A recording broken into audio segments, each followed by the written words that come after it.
I'm outside the city of Beira, Mozambique, seeing for myself what some of the environmental challenges are here and how we as Christians. You see, people in Mozambique, many of them, are barely scraping by just to make a living. But one of the biggest challenges they're facing is deforestation. Now, this deforestation comes about by two main reasons. First is a commercial logging industry, which is mainly for the purposes of exporting overseas.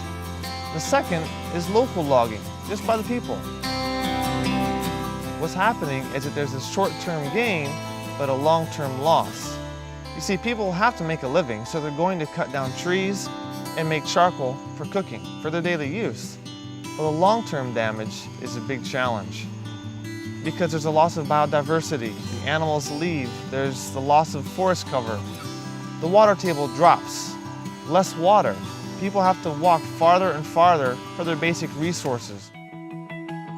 In Genesis chapter 1, we see that God created all of creation before mankind and told all of creation to flourish and to multiply.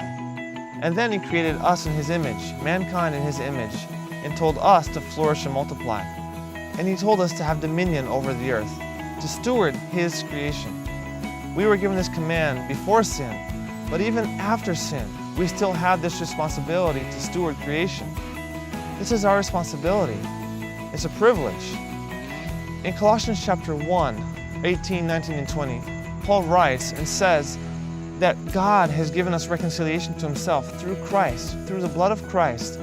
All things on heaven and on earth have been reconciled to God. And then in Romans, he says that we are ministers of reconciliation, this reconciliation that we are supposed to bring to the world, to mankind, and to all of creation.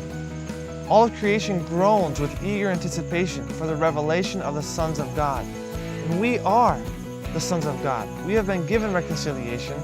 We bring it to all of creation in all that we do through the blood of Christ.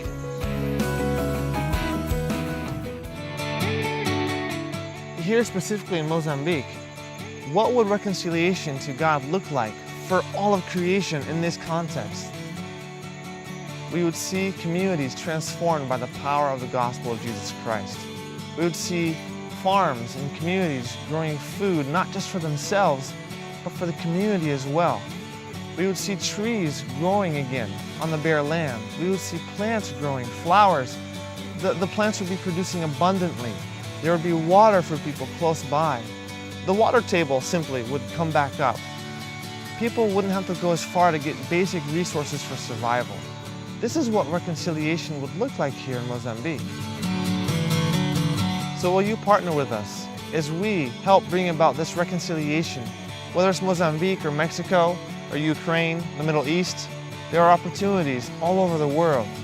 Will you partner with us as we bring about the reconciliation of man with God and with all of creation?